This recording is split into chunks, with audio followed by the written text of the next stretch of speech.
Martin, first of all, what is it that Keir Starmer has said that has caused so much eruption from certain sides of the party? Good evening. Well, I wouldn't underestimate the anger that's being felt amongst many of us in the Labour Party at the moment. And that's because last week when Keir Starmer was interviewed on LBC, Keir Starmer basically said that Israel had the right to essentially commit war crimes by switching off water, food and electricity supplies and essentially creating the forced exodus of 1.1 million people. And since then, he has kind of rolled back on that stance, saying that humanitarian corridors should now be opened, but he hasn't apologised for that stance, first and foremost. And he's still not mentioned a key word in all of this, which is ceasefire. And that is absolutely what we need to see our political leaders talk about now, is because we're seeing so much bloodshed. And, you know, the horrors that were committed by Hamas a couple of weeks ago, you know, they were unspeakable. But one crime does not justify another crime. And that is exactly what we're seeing in Gaza at the moment. And as a parent of two young children, I am absolutely shocked and appalled to see the price that is being paid by children in Gaza. 1,000 children have now been killed in this conflict in Gaza, and my heart absolutely bleeds for them. People will always argue on either side of this, as you know, Martin, on numbers and statistics and the various implications on either side of this. I get all of that. There might be people watching this, however, saying, hang on a sec, you know, this is a democratically elected government, a first world country, Israel, fighting what is essentially a medieval death cult that is a recognised and prescribed terror group. What is it about that that people on your side of Labour are not understanding? And perhaps that is Keir Starmer's position. Well, frankly, and I think that's a bit of a bizarre question. You know, first and foremost, I'm a humanitarian. It is a fact. It's one is a democratically elected country fighting a terrorist group, like an ISIS group. Well, Hezbollah, first and foremost, I'm a humanitarian, and I've mentioned how shocked we're all humanitarians, I was at the attacks by Hamas 2 weeks ago. But as I said, one crime does not justify another crime, and we are seeing Israel absolutely bombard Gaza with tons and tons of munitions at the moment, and there is a humanitarian catastrophe unfolding before our very eyes, live in real time. And we really need our political leaders to step up and call for a ceasefire to end the bloodshed. And I think all reasonable people would agree with that. You know, we are seeing innocent people pay an absolutely catastrophic price at the moment, and we really need to allow these civilians in Gaza to get access to food, to get access to water, and for an end to the bloodshed. Do you sense, and I ask this question completely objectively, I hope you'll understand that, but there are many people who will extrapolate from this that this is the very part of the Labour Party that Keir Starmer has tried to get rid of. It is your guys, it is Momentum, it is the Corbynites, it is all of that area responsible for those allegations, whatever people think of that, of anti-Semitism. This is you guys back in action, and now you feel you have a mandate and a green light to display those traits that you were accused of, and the very reason why Keir Starmer's moved on and left you guys behind. I mean, I'm almost speechless at that question, Ian. I really am. I'm a Jewish Labour Party member, and I will not let my grief for those victims in Israel be used as a weaponization for genocide. It is absolutely despicable what happened in Israel, but it is absolutely despicable what is happening in Gaza at the moment. So for you to point out that Keir Starmer is trying to get rid of this faction within the Labour Party. But it has been a troubling faction. Listen to me. I'm going to answer this question. Hundreds and hundreds of Jewish people gathered tonight in Westminster in absolute disgust at the war crimes that are being committed by Israel. So to basically homogenise an entire... You're kind of at it already, really, Martin, aren't you? Already, you're talking about the war crimes. Israel would say this is retaliation. The crimes committed by Hamas on October the 7th were there for all to see, and Italy and Israel are retaliating to that. They're defending So do you think themselves. that justifies war crimes being committed then, Ian? You call it war crimes? Is that your terminology for a country defending itself against a prescribed terrorist group? The UN have described it as war crimes, what's happening in Gaza at the moment. Okay. Israel has switched off food, water, electricity supplies. They're creating the forced deportation of over 1 million Gazan civilians. There are no humanitarian routes at the moment.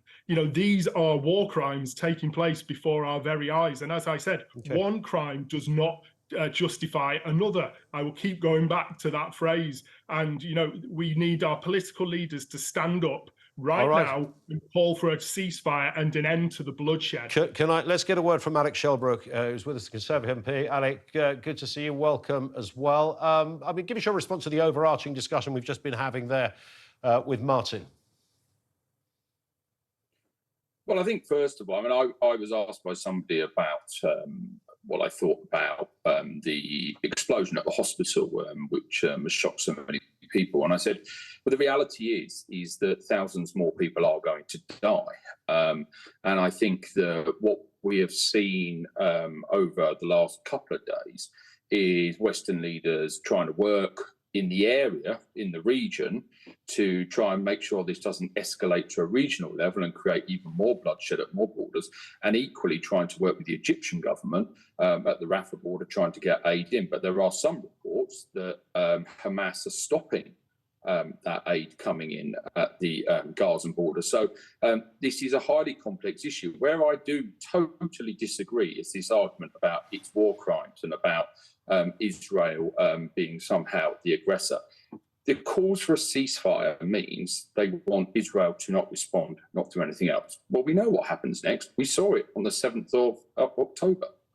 We know that that the bombings carry on. We know that the water pipes, the 100 million euros of EU aid that was put in to develop a water system in Gaza was dug up by Hamas, turned into rockets. This whole situation is coming from this terrorist organisation. And what we also know with an international law is that if you are to launch a ground invasion, you have to give the population time to leave. Last Thursday, a week ago, Israel said people need to leave Gaza City and move south. That is what they've been doing. That's not a war crime. That's working within international law to limit civilian loss of life. Okay. Martin, you're shaking your head. I just completely disagree. I don't think Alec completely understands the situation out there. Where are these people meant to go, Alec? They're being asked to leave northern Gaza to go to southern Gaza, but Israel are bombing southern Gaza. They're being asked to leave southern Gaza and go to the West Bank, but Israel are also waging military conflict in the West Bank. These people have got nowhere to go. And you're essentially asking the evacuation of what is essentially an open air prison, and it is a humanitarian catastrophe. And politicians like yourself, Alex, should show a little bit of humanity. What is an acceptable number of dead children for you? 1,000 children have died in the bombing in Gaza in the last week. Okay, I kiss my children goodnight tonight, and if I was in Gaza, I would know I might not see them in the morning. Can I ask, Martin, where are you getting that figure of by the Israeli government? Where are you getting that figure of 1,000 children? Just out of interest. That is a confirmed figure from Hamas. That is a confirmed figure, Ian. From Hamas. There are other agencies working in Gaza that are totaling the number of dead. So you're disputing that, are you, Ian? No, I'm asking out of interest where the figure came from. You're disputing that on national TV. Did you hear me dispute it? Okay.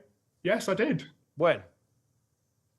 You just questioned that number. I asked you where the figure came from. That has been in most news reports, in most Western media over the last few days. And that is fine, which is why I asked the question. In terms, do you think, Alex, of the visit by Rishi Sunak, do you sense that does anything for this war? Does it in any way enamor Israel to feel more supported? Will it cause a problem back home? Is it a disruption from what's going on in the UK? What is the, it's lots of praise for leaders when they arrive in the middle of war zones. But is there any real point to it? Well, I think it is important that, from my perspective, that we do show solidarity with the Israelis, with the Israeli government. This was an uninvited attack. I take issue with the statement that it's an open prison camp, open air prison camp. Reality is, it's Hamas who have caused that situation. Israel left the Gaza Strip 18 years ago. In that time, Hamas have systematically turned it into a base to attack Israel with the stated aim of the destruction of the state of Israel. That is Hamas's stated aim. And whereas our politicians are out there, American politicians are out there, other world leaders are out there, doing everything we can to work with Israel and try and keep the regional tensions down as much as anything else, and discuss how we get humanitarian aid in. Israel working with the West to try and limit humanitarian casualties, whereas Hamas want to use the population to actually cause more death and destruction by shielding where they come from. That's why Israel is saying you need to move out of this area. This is where the ground offensive is going to come because the tunnel network's underneath. And it is highly complex. But what I think is important is that you show the solidarity with the democratically elected free country of Israel to attack the prescribed terrorist organisation that keep launching murderous attacks upon it, because it wasn't just what happened last week, a couple of weeks ago. It's happening constantly. And you work within the regional area to try and make sure that things can be done with humanitarian aid and not allow anybody else to agitate the situation and open up new fronts. So I think it is important that Western leaders or any leaders engage in this situation rather than pull down the shutters. It is a pity. It is a pity that the American president was only able to have meetings in Israel. I think it would have been beneficial to the region if he'd been able to carry out his original schedule and plan at the same time. I want to get a quick word from our panel in just a second. Can I just ask you very quickly, Martin, even from a momentum left-wing perspective, was it good to see Rishi Sunak there? He talked about humanitarian issues. He's visiting various characters and leaders in that area, not just on one side. Is that a positive? I mean, I don't think there's really anything positive that's come out of it if Israel is still bombing and killing, civilians, women and children as we speak. Rishi Sunak and UK's political leaders have essentially green-lighted these actions from Israel. And until they demand a ceasefire, no, I can't see anything positive coming out of it other than just a PR exercise for a failing politician and a PR exercise for Benjamin Netanyahu, who should be essentially tried in The Hague for war crimes after this conflict finally ends. What about the boys and girls over there at Hamas? Do you not think they might be in the same dock, possibly ahead of Mr. Netanyahu, if that's your suggestion? Sorry, I didn't catch that, Ian. The people who are running, leading, instructing Hamas, should they not be ahead of anyone in that queue for war crimes? Well, is there a queue? Well, Hamas committed horrendous terrorist acts in Israel. I said that at the top of this interview. Ian, and as a Jewish person, my heart absolutely bleeds for every single one of those victims in Israel. All right. But as I said, one crime does not justify another crime. And my heart also yearns for every single. I hear it, Martin. Thank you. To death in Gaza. Alec, very, very quickly, you wanted to come back in on that very briefly, 10 seconds, if you could, sir.